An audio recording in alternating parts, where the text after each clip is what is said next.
আমাদের মিরসরাইয়ের প্রত্যেকটা কলেজ, আমি মনে করি চট্টগ্রাম ইউনিভার্সিটিতে যেভাবে লেখাপড়া হয় ঠিক ওই মানের কলেজগুলো আমরা মিরসরাইতে দেখতে চাই ইনশাআল্লাহ।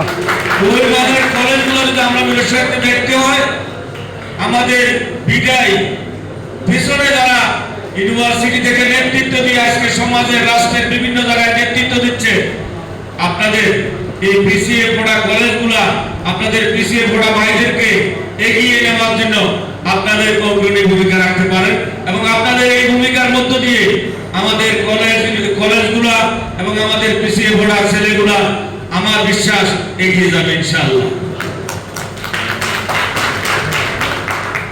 আর আমাদের এই ইউনিভার্সিটি থেকে আমাদের অসংখ্য ভাই বিভিন্ন বছরে আপনারা লেখাপড়া শেষ করে নিজের জীবনের কর্মজীবনে আপনারা রাষ্ট্রের বিভিন্ন গুরুত্বপূর্ণ জায়গায় আপনারা সার্ভিস দিচ্ছেন, সময় দিচ্ছেন।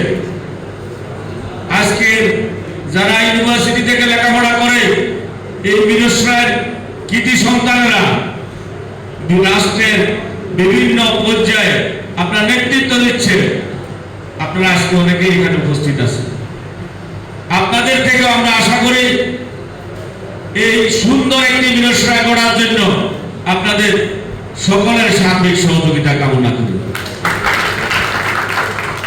এই দেশকে আমাদের বদলাতে হবে, বদলানোর জন্য এই সমাজকে আমাদেরকেও বদলাতে হবে। এই সমাজ পরিবর্তনের জন্য, রাষ্ট্র পরিবর্তনের জন্য আপনাদের বিশেষ করে আমাদের এই মিরসরাই সার্বিক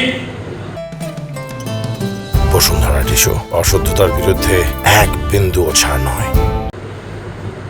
ভাবে পরিবর্তনের জন্য আপনাদের সকলের অগ্রণী ভূমিকা সহযোগিতা আমি কামনা করছি আপনাদের নির্বাচিত একজন সংসদ সদস্য হিসেবে। এই মিরসরাইয়ের বদলানোর দায়িত্ব একা কার পক্ষে সম্ভব নয়। আমরা যদি মনে করি একজন এমপি ওনার পক্ষে সম্ভব নয়, একজন উপজেলা চেয়ারম্যান সম্ভব নয়, আমরা যদি মনে করি আইন শৃঙ্খলা বাহিনী দিয়ে আমরা সব কিছু পরিবর্তন করতে পারবো, সম্ভব নয়। নির্বাহী কর্মকর্তা, উপজেলা নির্বাহী কর্মকর্তাকে দিয়ে আমরা সব কিছু পরিবর্তন করতে পারবো, সম্ভব নয়। আপনারা মনে করেন সম্ভব?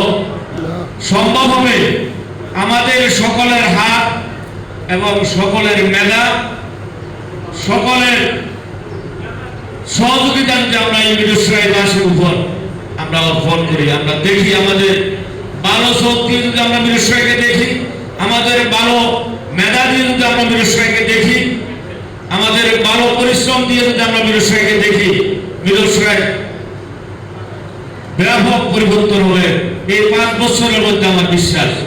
আমি আপনাদের সকলের কাছে বিশেষ করে এই 5 বছর আপনাদের দায়িত্ব পালনকালীন সময় আপনাদের যেভাবে আলোকিত মানুষগুলা মিরসরাই আছে, প্রত্যেকটা আলোকিত মানুষকে এক জায়গায় নিয়ে এসে মিরসরাইয়ের উন্নয়ন, মিরসরাইয়ের সার্বিক ব্যবস্থাপনা বলেন সকল বিষয় এই যারা এখানে বিভিন্ন সময় ইউনিভার্সিটির নেতৃত্ব দিচ্ছে, বিভিন্ন সংগঠনের নেতৃত্ব দিচ্ছে, আপনাদের মাধ্যমে এই মিরসরাইয়ের সকল আলোকিত মানুষকে একত্রিত করে এই মিরসরাইয়ের উন্নয়নে আপনাদের অবদান রাখার জন্য আহ্বান জানাবো।